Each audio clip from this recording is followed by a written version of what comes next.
Vous l'avez vu, en 2021, nous avons agi à la fois contre le racisme structurel et à la fois contre la pauvreté et les inégalités. Et les deux sont intimement liés. Les premières victimes du racisme, les victimes directes, ce sont les personnes qui en souffrent au quotidien. Insultes, discrimination, actes blessants ou dégradants, c'est d'abord pour les victimes directes et par elles que le combat contre le racisme doit être mené. Mais au-delà des victimes directes et quotidiennes du racisme, le combat contre le racisme est un combat profitable à la majorité de la population. Car le discours raciste est souvent utilisé par l'extrême droite, voire une partie de la droite, pour désigner à la population un bouc émissaire à ses difficultés économiques et sociales et ainsi masquer les vrais responsables de sa situation, à savoir les plus riches, qui sont les vrais profiteurs du système. Avec la crise sanitaire, la pauvreté et les inégalités ont augmenté.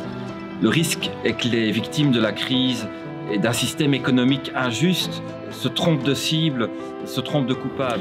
Déconstruire le racisme, c'est aussi inviter la population à regarder, non pas vers le bas, mais vers le haut, afin d'identifier et de désigner ceux qui profitent réellement des inégalités socio-économiques, les plus riches.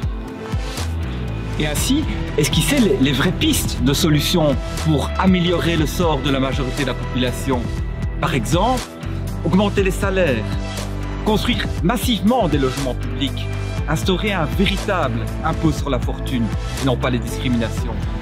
Pour le progrès social, pour l'égalité, il faut refuser le racisme qui vise à diviser la population et travailler au contraire à l'unité. C'est ce que s'efforce de faire le MOC depuis 100 ans. Nous avons fêté en 2021 les 75 ans de l'immigration italienne en Belgique.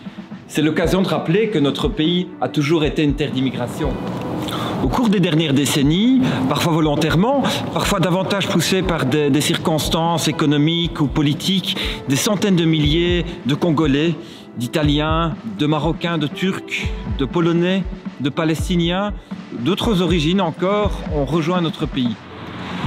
Depuis ses débuts, comme mouvement ouvrier, le MOC a toujours veillé à intégrer tout le monde dans ses combats et ses actions, et à mener ses combats et ses actions pour tout le monde, quelle que soit son origine.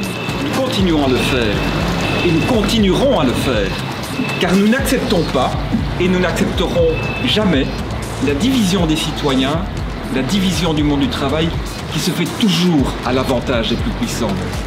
Nous avons donc agi en 2021 contre le racisme structurel et contre la pauvreté et les inégalités. Mais nous continuerons à agir en 2022 contre ces deux fléaux de notre société. Car, comme on le disait à une certaine époque, la lutte continue.